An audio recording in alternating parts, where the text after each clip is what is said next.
Hey, let me ask you a question. Can I ask them a question? Do you care? Awesome. What advice do you give about relationships? What's the number one advice that you give to your friend when they're in relationship crisis, when they're about to get divorced? Share it in the comments. If you're watching later, feel free to share as well. We always respond to our comments, even on the replay. Absolutely. And we're going to, at the end of this broadcast, give you our number one relationship tip to save any relationship. Giving away the Sound keys good? to the kingdom tonight. Yeah, we're saving that to the end of the broadcast, so stay with us. We're not going to be here for very long. Hi, everyone. I am Heather Paris, the founder of LiveInspiredNow.com, and this is my husband, Thad Paris. We are relationship experts and fellow coaches, and my husband is a master firewalk instructor, so that's wicked cool too. Mm-hmm.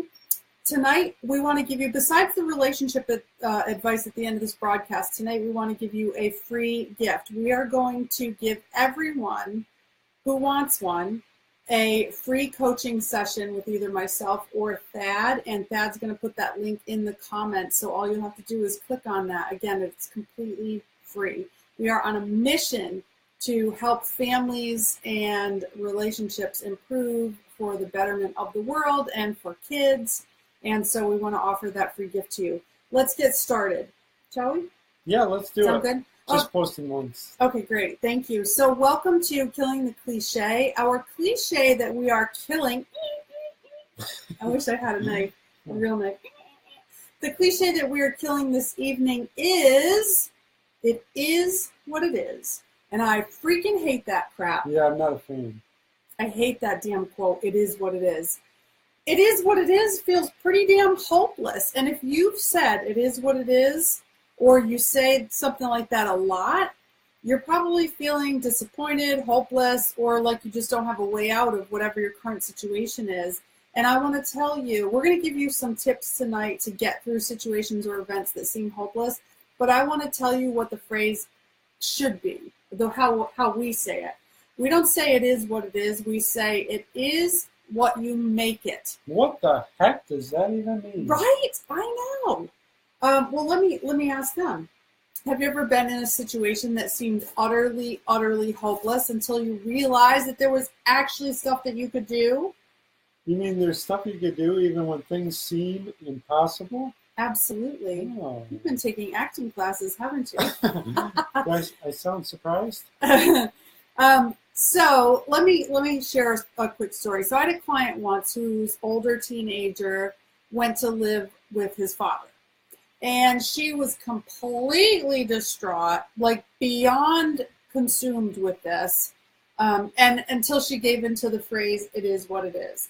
And she just kind of gave up. So she went from completely hopeless and distraught to completely hopeless and just, like I give up. She just gave up on the whole situation. And so it was almost like she was grieving a death rather than looking at what maybe she could have done with the situation or looking at it differently. So, her teenage son moved a few miles away. It's not like, he didn't die, thank God. But she was just looking at all of the negative things about it. You know what I mean, Thad? I do. Yeah. I'm still posting links. Still working. So after we talked about it is what it is, which is something that she was saying a lot, we changed it to it is what you make it. And she realized that she could actually make it into something that was more manageable emotionally. And there was actually things that she could do. So what she started doing was actually reaching out, more to her ex-husband. And she actually spent more time with her son when he was living over at Dad's house than she did when he was home. Because at home, it was rush, constantly, trying to get everything done. Whereas when, the kid had moved to her ex-husband's house, she actually was able to prioritize him and spend time with him and do things with him. So when you're saying it is what it is, it is what you make it. And no matter how crummy a situation is, you can make it a little bit better just with, if nothing else, with an attitude change, right? Yeah, so it is what it is. That's it's like an excuse to not do anything about the situation. Right. If you just, oh, well, it is what it is. That's kind of like an escape route to not have to face the situation or actually do something to make the best of what and seems like a bad situation. And the beauty of any situation, good or bad, is there's always, it can be whatever you choose to make it. Right, and it's obvious how that seems hopeless, right? Because you have no way to make anything better with it is what it is. But we don't believe that one single bit. It is what you make it. Right. And certainly... You have the power to make it.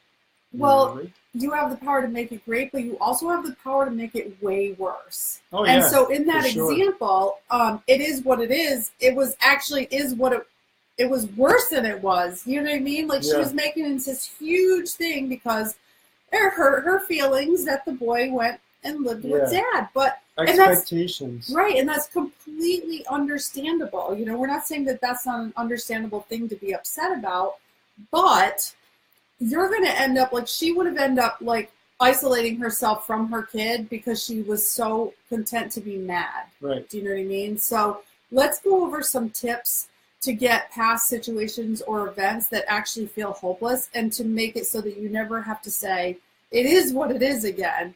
You can say, it is what I make it, damn it, and I choose to make it better, not worse. Right on. Oh, yeah. Girl power. And boy power. And boy power. People power. People power. So, some tips to get past this. And the first tip is the same tip I think we've given probably on every one of these Killing the Cliches.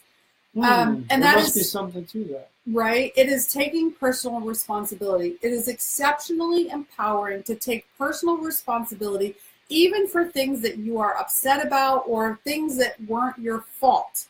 So it's not your fault if bad things happen to you. Bad things happen to all of us all the time. Life can suck sometimes.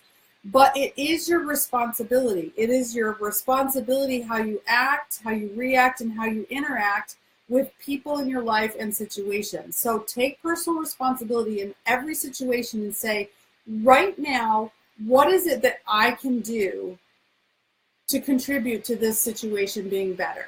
What is it that I can do? And maybe there's nothing physical that you can do, but you can change your attitude. You could say, you know what, if nothing else, I'll stop griping about it. I'll stop complaining. So I'll stop gossiping. I'll stop bitching. I was just going to add that a good way to get started in this, rather than try to focus on what you can change and what you can see that's positive in this situation, rather than do that, just maybe focus on what you're or give some attention to what you're paying attention to in the situation. Yeah. And how it's not serving you or it's serving you in a negative way. What does that even mean? Serving you in a negative way. So like, help me out here. What am I trying to say? I lost where I was going with that. But well, you know, anything can serve you in a good way or a positive way. And sometimes when you're getting served in a bad way, for example, maybe say you're gossiping, say you're at work and you're complaining over and over and over and over about your ex-husband or your ex-wife, right? Mm-hmm. And you're getting lots of attention for that. Your needs are getting met. It's just getting met in a negative way. So people are saying, oh, I'm so sorry. It's so hard what you're going through. How terrible. Right. Yeah, so you're just kind of like wallowing in your own grief and right, and then people give you attention for that, and that feels good. Absolutely, we get it. It does feel good, but you know what? It feels a whole lot better to get your power in a different way. You know, to get your personal power because you've made a good and conscious decision for yourself, for your future, or whatever, and getting the attention of other people saying, "Wow, you know," people will say, "Oh, I'm so sorry. You're right. Your ex-husband's an asshole," but they'll also say, wow, you're amazing. I can't believe all that you have done and the attitude that you have over this. Can you help me too? Can you tell me what you're doing? You know, and I can tell you that feels way better. Yeah, so what I was trying to say there is just be present in the situation, even if you're not ready to focus on the positives. Just be present and realize how you're addressing the situation and what you're seeing in that situation. Absolutely. The second tip is always, and I won't go on forever about this one, breathe, think, react. before you fly off the handle, before you react to something, take a deep breath, think about it. Even if you have to say, you know what, let me think about the situation. I'm going to come back to you in 20 minutes and then react. It's so important. And then this is something I say probably 100 times a week.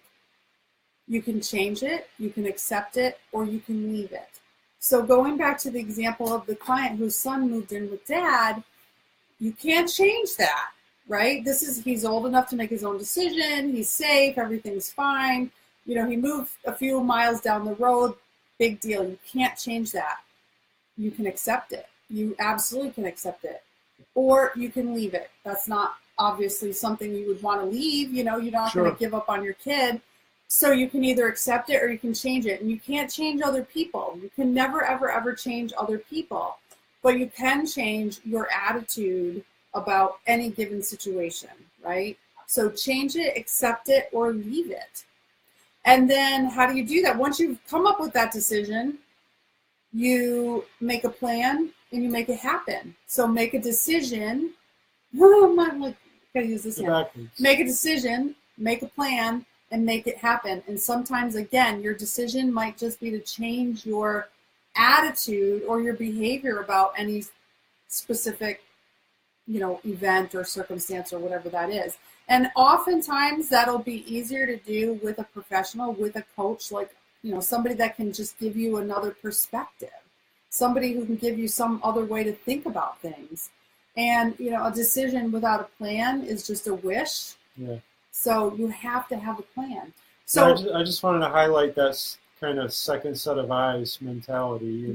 How often have you been in a situation and you just stared at the same problem repeatedly for hours, maybe days, and then you either one step back and go away from it and then revisit it and it looks different, or you get someone else, you get a second opinion or a second set of eyes, to a professional, someone who knows the situation, to come in and look at it with you. Yeah, exactly. From an unbiased perspective.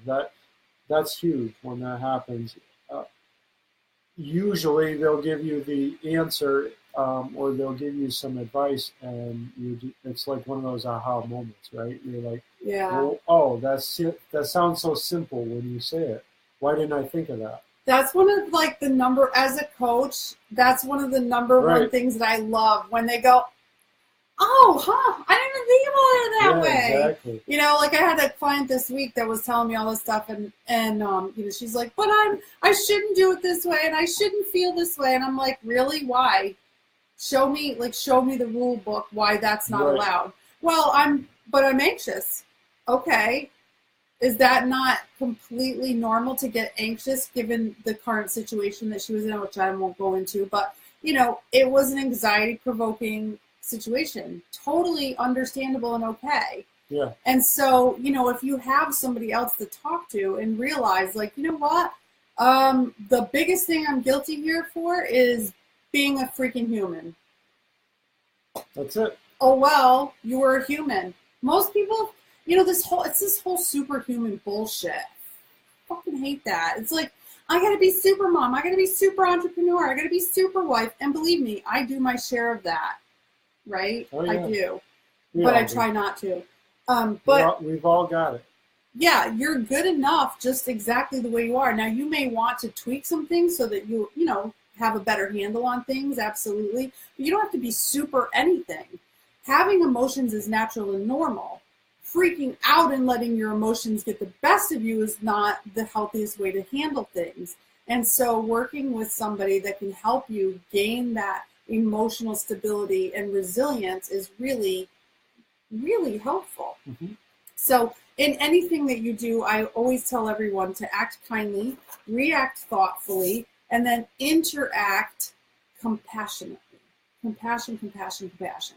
We learned that on the other call. Love is not unconditional, but compassion is. Compassion should extend to everybody, right? So really quickly, did you put the link in there? Could you put the link for the free coaching session? Sure. So we're giving away a free coaching session with either myself or with Dad to discover whatever mindsets or cliches or phrases that you use often. are actually holding you back, and they could be sabotaging your success in your relationship, in your life, in your career, whatever it is. And you definitely don't want to continue with that. So all you have to do is click on the calendar and set up a free, completely free, no credit card required, any of that stuff, a free session with myself or with Thad to help you go over those mindsets. Now, the We'd number... love to be your second set of eyes. Yes, absolutely, and help you through some of the challenges. The number one, relationship. So what was the relationship advice that you guys gave? We're going to go back and read all the comments that you make. So we want to hear, what do you tell your friends or family member when they're really, really struggling in their relationship? What's the advice that you give them to kind of help them out? Our number one advice that we give is kind of a three-part, right? The bees. Right. Be present. This hand. Be present, be quiet, and be open. And by being present, we mean being fully present, not with distractions, not with kids around, not with work, not with, the phone and the TV. Trying to run 3 laptops and a cell phone all at once. Exactly. Like we're doing on this broadcast, right? Be fully present with one another. Be there. Like when nowadays, people will sit in the same room 3 feet from each other and they're completely light years away. So it's important to be present. And the second, be quiet. Listen. Actually listen to what your partner's saying and make it safe for them to say anything. Listen. Shut your pie hole. Don't fix it. Don't jump down their throat. Don't make whatever they've said wrong. So we have a process called daily discharge, which we love to share with people. Works great for that. Yeah, we can tell you about that on the free coaching session if you want. Sure. And then the last part is to be open, to lean in. When you're having a struggle, don't